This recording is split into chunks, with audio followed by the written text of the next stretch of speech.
अभी अभी भारत ने पाकिस्तान के सिर पे एक बहुत बड़ा वाटर बम फोड़ दिया है। और ये वाटर बम इतना ज्यादा ताकतवर है कि अगर वाकई में ये फूट गया तो आने वाले वक्त में हरा रंग केवल पाकिस्तान के झंडे पर ही दिखाई पड़ेगा। और वो जो उनके खेत हैं जहां पर हरियाली हुआ करती है, वो सारे के सारे खेत जो है पूरी तरह से बंजर हो जाएंगे, सूख जाएंगे।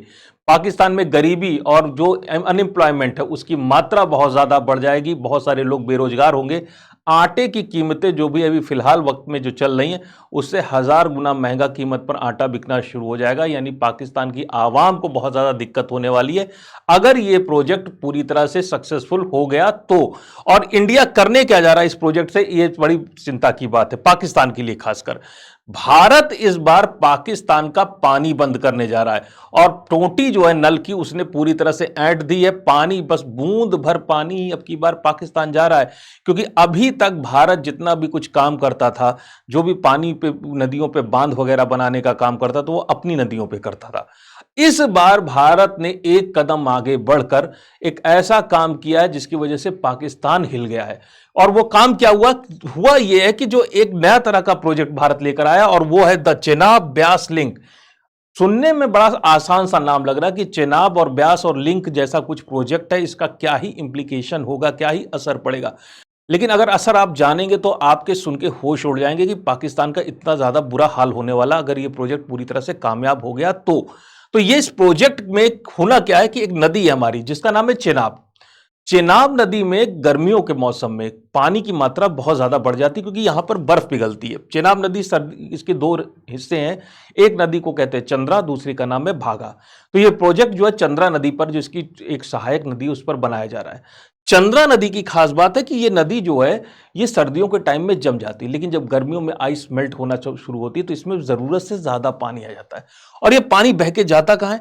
ये सारा पानी बह के जाता है पाकिस्तान में, क्योंकि इंडस वाटर ट्रीटी जो हमारे और पाकिस्तान के बीच में, भारत और पाकिस्तान के बीच में हुई थी, उस ट्रीटी के अनुसार जो ग्रीन कलर से आपको नदियां दिखाई पड़ रही हैं यानी इंडस, झेलम और चेनाब, इन तीन नदियों का पानी पूरी तरह से पाकिस्तान यूज करता था।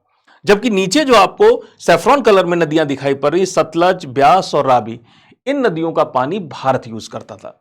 लेकिन एक नया प्रोजेक्ट अब की बार इंडिया लेकर आया जिसका नाम है चेनाब ब्यास लिंक। यानी पाकिस्तान की नदी चेनाब, उसका पानी इंडिया की नदी ब्यास की तरफ डाइवर्ट करने का पूरा प्रोजेक्ट बनाया गया है कि चेनाब जो की जिस रिवर का पानी पाकिस्तान में जाता था, उस रिवर के पानी को, उस नदी के पानी को इंडियन रिवर के साथ यानी ब्यास के साथ मिलाया जाएगा। और इसको कैसे किया जाएगा कि चेनाब से ब्यास की तरफ एक सुरंग बनाई जा रही है, 8 किलोमीटर लंबी करीब करीब सुरंग है। और इस सुरंग के जरिए, सुरंग बनाना पहाड़ी क्षेत्र में बनाई जा रही है, बहुत 2,500 करोड़ रुपए से ज्यादा की कीमत लगने वाली इस प्रोजेक्ट में, लेकिन इंडिया कर रहा है।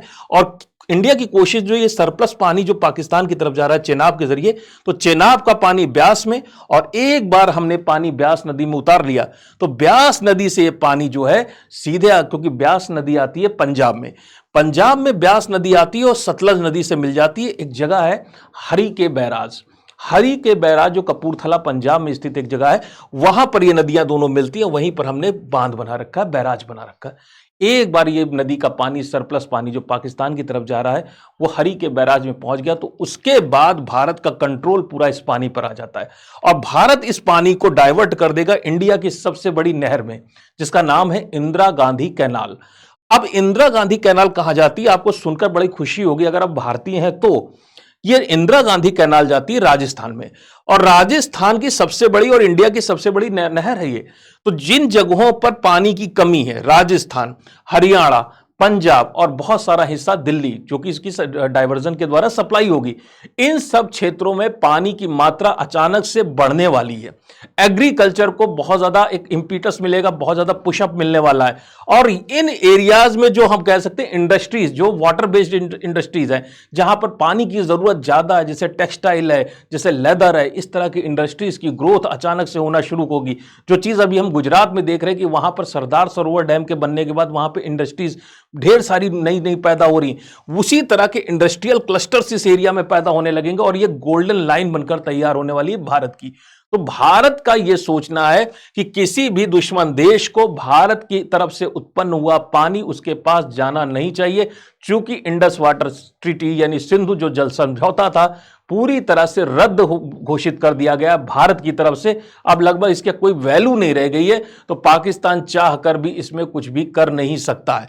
अब इसमें करना क्या है भारत को? भारत ने जैसे कि चेनाब नदी है, चेनाब नदी से एक सुरंग बनाएंगे, पहाड़ों के नीचे से सुरंग बनेगी और इस सुरंग के जरिए यह पानी जो है आपके ब्यास रिवर तक आने वाला है। इस सुरंग को बनाना 8 किलोमीटर लंबी सुरंग है और पहाड़ की जिस क्षेत्र से होकर ये सुरंग बनेगी तो बहुत ज्यादा वहां पर टेक्नोलॉजिकल मार्वल की जरूरत होगी, एक्सीलेंस चाहिए, क्योंकि यहां पर जो है धरती कैसी अनस्टेबल है, पहाड़ अलग किस्म के पहाड़ है, ये सामान्य तरह की सुरंग नहीं होगी। लेकिन भारतीय इंजीनियर्स ने कहा कि यह काम हम करेंगे और यह काम शुरू भी कर दिया गया है। इसका मतलब है कि अगर एक बार यह प्रोजेक्ट बनकर तैयार होगा तो जो पानी अभी तक बहकर हमारा वेस्ट हो जाता था, भारत के लिहाज से कहें तो वेस्ट ही हो जा रहा था ये पानी, वो सारा पानी जो है उसका बहुत बड़ा हिस्सा जो है अब वो भारत की धरती पे बहेगा और भारत के खेतों को सींचने का कार्य करेगा। और इसके अलावा इस पानी की वजह से भारत की क्षेत्र में जो कि सूखे वाले क्षेत्र हैं, राजस्थान जैसे क्षेत्र, हरियाणा के बहुत सारे क्षेत्र हैं, वहां पर संपन्नता और हरियाली बढ़ेगी और हरा रंग तो पाकिस्तान के केवल झंडे में ही रह जाएगा। तो आज के वीडियो लेक्चर में यहीं तक मुलाकात रहेगी, फिर आपसे मिलेंगे नेक्स्ट वीडियो सेशन में। तब तक के लिए thank you all of you.